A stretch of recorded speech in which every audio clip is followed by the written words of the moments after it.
Hello everyone, this is Chandhok, and in this video we will study the very first chapter of Class 7 Social Studies. We will study the chapter number 1 of History, where, when and how the medieval period in India. So first of all we will know that what all we are going to study in this class or in this video. So in this video first of all we will see that the three periods into which the period in which history is divided, right? Then we'll see few things about the medieval history, a short gist of the medieval history we'll see. After that we'll see the impact of geography on the history of India, impact of geography on history of India, on India's history. Then at last we will know about the sources of study of medieval history, sources of information of medieval history, right? So let's first of all start with the period in which history is divided. At first we know what is history. History is about the study of the past, right? So what happened in order to make the study of history easier for us? What did historians do? Historians divided the entire history into three major periods, right? They have split the history into three periods. What are those periods of history? So the entire history is divided into three major periods, right? That is, the main periods of Indian history are the ancient period, the medieval period, and the modern period, right? About the ancient period we have already studied in class 6th, right? It stretches from the time from humans learned to write, right? The ancient period of Indian history, it stretches from the time humans learned to write till the date of the King Harshvardhan death, right?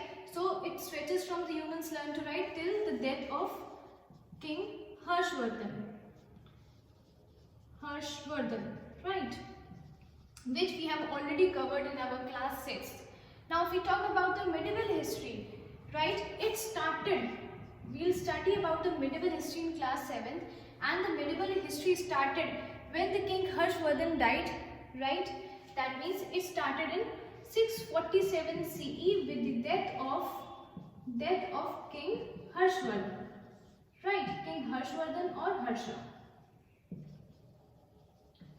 And if we talk about the modern history, it started when the Mughal Empire in India started breaking up, right? And the rule of the British government started to establish in India, right? So about the modern history we will study in the further classes. So our class 7 syllabus of history is based upon the medieval period of Indian history. Next few classes we'll study about the medieval period of Indian history. So the medieval period of Indian history, it ranges from 647 CE till 1700 CE. So it ranges from 647 CE till 1700 CE. That means it started with the death of the King Harshvardhan till the date Mughals were ruling on India, right?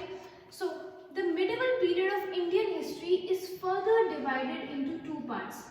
That is the early medieval period and the later medieval period, right? The early medieval period and the later medieval period. So the early medieval period, it ranges from 647 CE till 1200 CE, and the later medieval period ranges from 1200 CE to 1700 CE. That is 1700 Common Era, right? So our class 7th discussion will be entirely based upon the history of the medieval time. That is, we will start our discussion with the death of the King Harshvardhan, that is 647 CE, and it will stretch from it will stretch till 1700 CE, till the time Mughals ruled in India, right? Now, if we talk about the medieval period of Indian history, that means if we talk about the time period from 647 CE to 1700 CE, it has brought a number of changes in all the major spheres of life. It has brought a number of changes in the political sphere of life. Political means related to the administration, related to the government or the public affairs of the country. It has brought a number of changes in the social as well as the society norms of the people. The medieval period has also brought a number of changes in the economic activities of the people. Economic refers to relating to money, relating to trade and management of other financial resources. It has also brought a number of changes in the cultural norms of the people, right? So medieval period has saw a number of changes in all the spheres of life.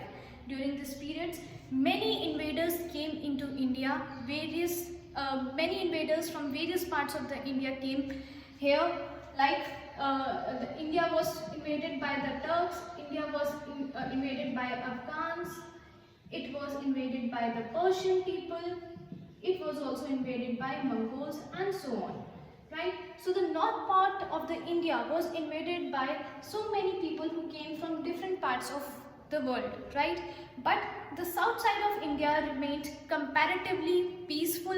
It remained comparatively less invaded from the outsiders, and various powerful kingdoms like the Rashtrakutas, Cholas, Cheras, etc. they established in the south part of the India, right?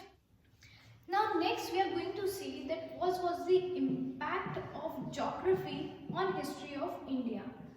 Impact of geography on history of India.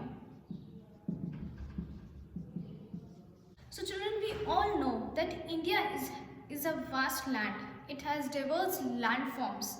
It has almost all the kinds of landform. India has big mountains like the Himalayas. It has plateaus like the Deccan Plateau.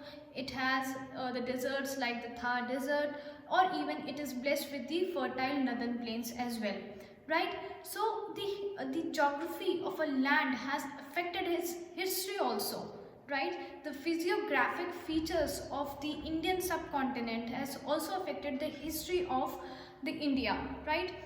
As a result, the different parts, because of the different features of Indian subcontinent, as a result, different parts of the India developed differently.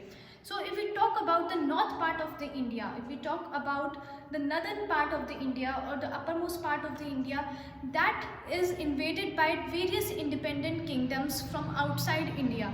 Various invaders came into India, right? But if we talk about the southern part of the India, the southern part of the India was like more into the regional kingdoms. Outsiders could not enter India, so it was ruled by the various regional kingdoms only, right? So if we talk about the physiographic features, in the north there are Himalayas, right?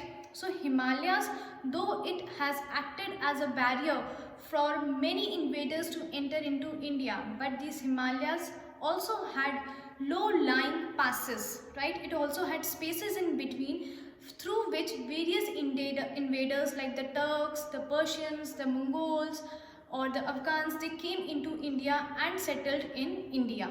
Even the northern plains, right? The northern plains of India are very fertile, right? It has various rivers also flowing through them. So because of this northern place, most of the great empires also settled in India near the river, the basin of the river Indus, Ganga, Brahmaputra and so on, right? But if we talk about the Deccan Plateau region, the Deccan Plateau region of India was surrounded by the Vindhya and the Satpura mountain ranges. So these Vindhya and Satpura mountain ranges were very high and they acted as a barrier for the invaders to enter into these parts of the India, and thus as a result these parts, the Deccan Plateau region was mostly ruled by the Indian empires only, like the Rashtrakutas, Cholas, Cheras and so on, right? Now let's see that what are the different terms that were used to describe the Indian subcontinents. Terms used to describe Indian subcontinent. So before that, let us know that what is Indian subcontinent. So Indian subcontinent is a term which is used to include the present day India. So Indian subcontinent include the present day India as well as Nepal, Bhutan, Bangladesh,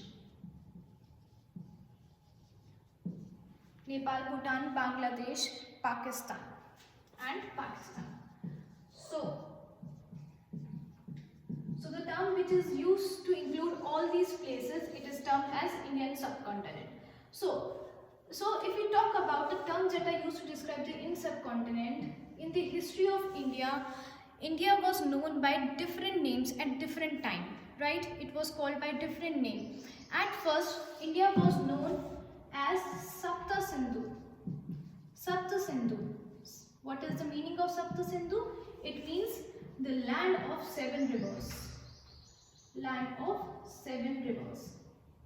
It was known by, like, the Vedic people, they used to call the India as Sapta Sindhu, or the land of 7 rivers. Why? Because here 7 rivers flow, and the name of the 7 rivers are Indus, Jhelum, Beas, Ravi, Satluj,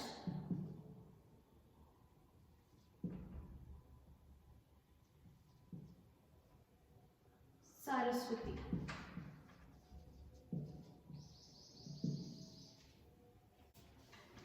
And Chenab. Right? So due to these 7 rivers which flow in India, the land of India used to be called as Sapta Sindhu. Right? Now the another name which the Indian subcontinent assumed was Hindustan. So how does the India got the name Hindustan? So there was a theory behind it. So as per the theory, the word Hindu is derived from the word Indu. But what is Indu? So the Vedic period, they used to have a drink which was named as Indu, right? Indu was a drink which was very essential for performing few rituals of the Vedic period, right? And from Indu it came the Hindu, right? So Hindu were the people who used to drink that drink named as Indu, and the place where the Hindus people used to live came to be called as Hindustan. So the India got the name Hindustan from the drink which the Vedic period people used to drink, that is Indu, right? And from the people who used to drink the drink Indu, they were known as Hindu, and the people where the Hindus lived came to be known as Hindustan. Now later on, India was also called as Aryavarta. Aryavarta, or the land of Aryans. So the people where the Aryans used to live, that came to be known as Aryavarta. Again, India was also known as Bharatvarsha or Bharatvarsh. Why India came to be known as Bharatvarsh? Because here the descendants of the king Bharat used to live, right? That is why it is known as Bharatvarsh. Then if we talk about the few literatures of Arabic and Persian people, in various Arabic and Persian literature, the India was called as Hind, right? In various India was called as Hind, where in Persian as well as Arabic literature, right? But the Greek people used to call India as Indica, right? So India was also known as Indica by the Greek people, and it is believed that it is through Indica that India got the name as India. So we now call India as India, right? So these were the few terms that were used to describe the Indian subcontinent. I again repeat. Initially it was known as Sapta Sindhu, or the land of 7 rivers, and the 7 rivers are Indus, Jhelum, Beas, Ravi, Satluj, Saraswati and Chenab. Then it was also called as Hindustan. Why it was called as Hindustan? Because the Vedic period, they used to drink drink, Indu, right? Indu was the name of a drink, and the people who used to drink Indu was known as Hindu, and the place where Hindu used to live came to be known as Hindustan. Then India was also known as Aryabhata, or the land where the Aryans used to live. It was also known as Bharatvarsha, where the descendants of the Bharat lives, where the descendants of Bharat live, right? And in various Persian as well as Arabic literature, India was called as Hind, and the Greek people used to call India as Indica, right? Now at last we will see the sources of the study of medieval history. Sources of medieval history. So the historians, they rely on various information to draw conclusions about the history. In our class 6, we have studied that how historians used to study archaeology, or they used to depend upon the archaeology to know about the period of ancient history, right? They used to excavate the land, they used to dig out various places, things from the land, and then they used to draw meaningful conclusions from them, right? But now if we now talk about the sources of medieval history, it is divided into 5 major parts, right? So the different sources which are being used by the historians to draw meaningful conclusion about the medieval history are, first of all there are epigraphic evidence. Epigraphic evidences, right? Or the epigraphic evidences are also known by inscriptions. So the historians have studied the various inscriptions which they have found in the various parts of India to know about the medieval history. Then the next is numismatic evidences, right? Numismatic evidences, or the coins. So the historians, they have studied the various coins which they have got from different parts of the world, and they have drawn meaningful conclusion, right? Coins helped the historians to draw conclusions, as the coins used to contain the year into which it was issued, right? It used to contain different figures, it used to contain the name of the king who issued them. Even different kinds of coins the historians have found, like they have found the copper coins, they have found gold coins, they have found silver coins, and so on, right? Now the next source of information is the archaeological evidences. Archaeological evidences, or we can say the buildings, sculptures, etc., which the historians have found to draw the conclusions about the medieval history. Also the artistic evidence, or the paintings, we can say. The artistic evidence or the paintings also serve as an important source of information for the medieval history, because what the rulers used to do, they used to have their pictures painted by the painters.